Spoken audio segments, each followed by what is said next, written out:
C'est important de signaler que ce n'est pas parce que seulement propre au Canada. Tout cela, c'est basé sur l'enseignement de l'Église, en commençant avec le Concile Vatican II, qui a été très important au niveau œcuménique.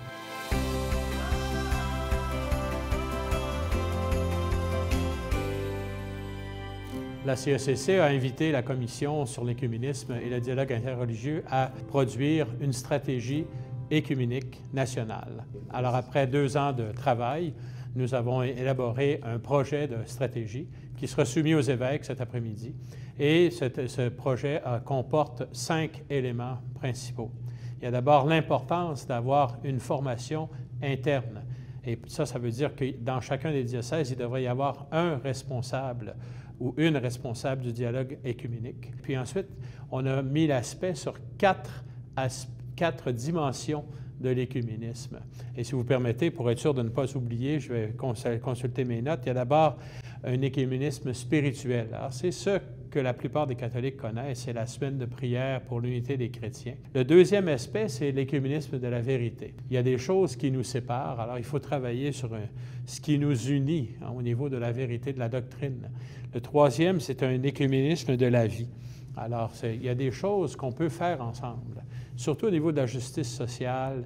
Alors, les catholiques peuvent faire ça, mais on a beaucoup plus de force si nous le faisons ensemble avec les autres églises chrétiennes. Et finalement, il y a aussi un œcuménisme de base. Je vous donne un exemple. Samedi dernier, anniversaire d'un de nos prêtres, j'étais invité au banquet. J'aime beaucoup être invité au banquet. Mais aussi, il y avait dans l'Assemblée un ministre baptiste, son église était à 2 coins de rue de là, et un des organisateurs, le mari de celle qui organisait cette fête, était un luthérien qui vient à l'église à chaque semaine avec son épouse. Alors déjà, il y a des choses qui se passent sur la vie, et c'est important finalement de canaliser ces choses. L'important, c'est que tous soient un. Père, comme toi et moi sommes un. C'est parce que le Christ a prié dans ce sens-là qu'on continue de travailler à l'unité des chrétiens. Le Jubilé 2025 a occupé le cœur et les pensées de tous les évêques, et spécialement du monde entier, depuis la bulle du pape François en 2024. Alors, une des raisons qui a motivé le pape François à publier sa bulle pour le Jubilé 2025, c'est qu'on venait de passer la crise de COVID. Il y avait beaucoup d'isolation de la part des gens. On a perdu l'espérance, on a perdu l'espoir.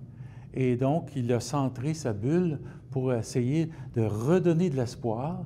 Alors, il a commencé à nous demander de réfléchir sur les documents de Vatican II. Et ça, c'était en 2023. En 2024, on a centré beaucoup sur la prière, notamment sur la prière du Notre Père, entre autres. Puis notre comité ad hoc, qui a été formé par la CECC, a décidé de présenter tous les 8 webinaires en français et en anglais sur la prière sur le Notre Père uniquement.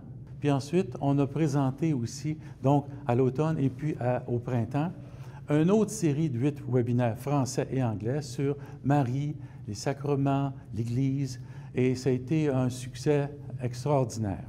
Et en tout cas, on a développé beaucoup de ressources pour aider les évêques du Canada tout au long de l'année à développer, disons, des projets pour organiser des pèlerinages, présenter aussi des indulgences plénières à travers toutes sortes d'activités qu'ils ont fait dans leur diocèse. Et ça va se terminer, évidemment, le mois de janvier, le 6 janvier 2026. On va voir la clôture de l'année jubilaire qui va avoir servi pour ramener l'espérance dans le cœur des gens, un peu comme le voulait le pape François et que le pape Léon continue maintenant. Pour conclure, on pourrait dire que toutes ces activités-là ont contribué à rehausser, je dirais, le dynamisme des chrétiens qui avaient commencé à perdre espoir à travers la crise de COVID dont j'ai mentionné il y a quelque temps. Puis, on espère que ça va continuer, cet élan va continuer durant le restant de l'année. Il ne reste pas beaucoup de temps, mais on espère que ça va continuer beaucoup à motiver les chrétiens à dialoguer ensemble, à prier ensemble, parce que c'est ça qui était le but des pèlerinages aussi, puis de toutes les organisations qu'on a faites, même avec les nombreuses ressources qu'on a fournies sur le site de la CECC, on peut toutes trouver ces ressources-là.